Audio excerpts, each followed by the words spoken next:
Hello, and welcome to another episode of No Online Games Before Dinner. I'm S.T.K, and with me as always is Snow. Hello! Today we're looking at the Ambassador, Fractured Timelines. It's a top-down, twin-stick shooter. What did you think of it?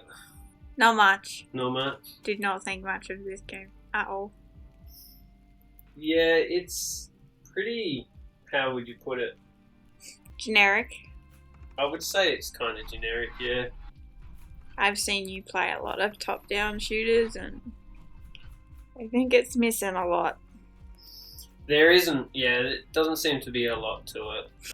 You go around and you shoot things and then you go through a portal and then you shoot more things and you might get another weapon that sucks and then you go and shoot more things. No, the weapons are locked to certain areas. Get out, they're not. They are. Like, every weapon that you come across will be at this world stage 4 will have this weapon. And this world stage 3 will have this piece of armor. Yeah, but you can take it into other stages, right? Well, obviously, yeah, you can take it in other stages, but it's not random. Yeah. The weapons are put in specific locations. Well, I didn't like the red one, the one that charged up. Oh, you got the charge up one? I like the charge up one. It took too long to charge up to be any use. I played this for about 4 hours. Or 5 hours, and I got halfway through, like, the third area. Yeah. It was kind of boring. It didn't really... I thought it was okay, it's just there's not much to it. No, it's the same thing every level. Yeah. Shoot a few bad guys and then maybe kill a boss.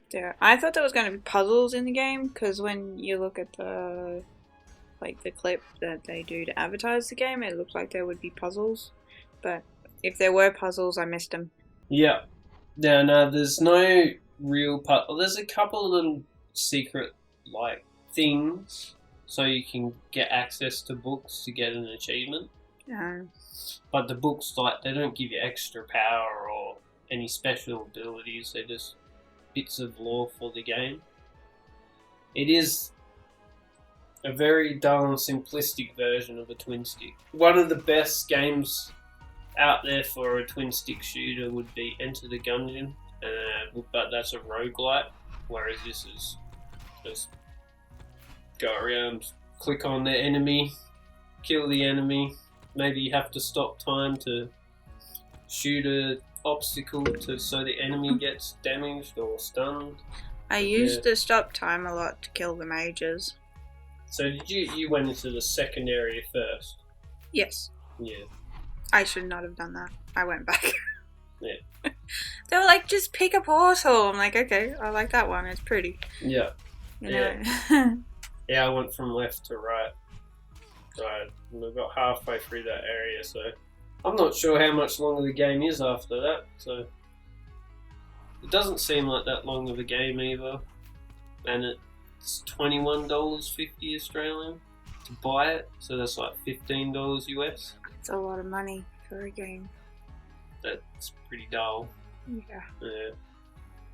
I don't know, maybe they're going to patch it and put more stuff in? Is that a plan for them? Because top-down shooters can be really good. I don't know. Or is it an alpha? No, it's been out for over a year now. Apparently time does not constitute coming out of alpha for some games lately. Yeah, but no, this isn't an alpha, it's a full release. Maybe it was August of 2020. August 2020. Maybe it was I'm bored of the pandemic. Yeah, I'm going to make a game. Well, the developer... Has he made anything else? The developer has only made the Ambassador. First time game, maybe? Yeah. Looks like it. Well, first time published game. First time published game? Oh, for a first time published game, it's not that bad, because I couldn't do it. No, yeah. It seems like they've been wanting to make something and they made this. It's not too bad. For its pixel art, I prefer something cleaner. Yeah, more the edging on it's more sharper. Yeah. Maybe like anti-aliasing or something, just to make it clean up a bit. It's too blocky. Even like some of the old Mega Drive games and that look sharper than what the Ambassador does. Just based on the graphics alone, this is a game I generally wouldn't play. I like clean cut graphics, or at least a little bit of effort. Yeah. And you can get a soundtrack for it too, but I don't know why you would. Do you remember anything about the soundtrack? No. So very obviously that neither of us quite enjoyed this game. Yeah. Well, it's not that I didn't enjoy it, it's just there's not a lot to it. Once you've played it for a couple hours, it doesn't feel like there's any point going on unless you really want to complete it. Yeah, once you've done about an hour or so, you've played every aspect of the game, really. Yeah. You may be missing a couple of little things to do with stopping time, but that's about it. The second boss, like I did the first boss and it was really easy. The second boss was a little bit harder. Yeah. Yeah. It had a little bit more mechanics to it, but not really. It's fast paced too, because I have died a couple of times. And as soon as you die, you just respawn at the start of that stage and you can just keep going.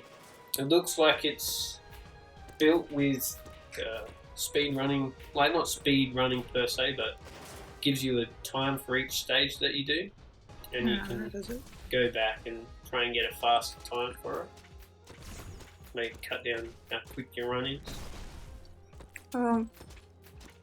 I think for if it is his first published game, like I didn't find any bugs or anything in it. I didn't find any faults in it. So no, it runs smooth. It's everything about it is pretty clean when it comes to gameplay. Maybe this next game will have a bit more to it, or I might upgrade the current game. Yeah, there's not much more I feel that you could add to this. As I said before, there is a few little secret things that you can do to find some books and that, but it's very basic in that regard. So, I've already rolled for the next game. Yes, it is also not an enjoyable game for me. Well done on your picks. Yeah. We have added to the library though. Yeah, another 12 games from Humble Bundle this week, so see what we get out of that. Yeah, why can't you roll one of those games? I don't know. I don't know if we've actually mentioned this, but we are rolling out of 628 games currently from the Steam list. Yeah, and there's quite a few of them I haven't played yet, so we'll get around to them. One of the games we've never played was this one, The Ambassador. Well, you got further into the game. Did it have any story? Because if it had story, I ignored it. They did talk a lot. We brought up all the talky bits, and I just skipped through it. What was their story like?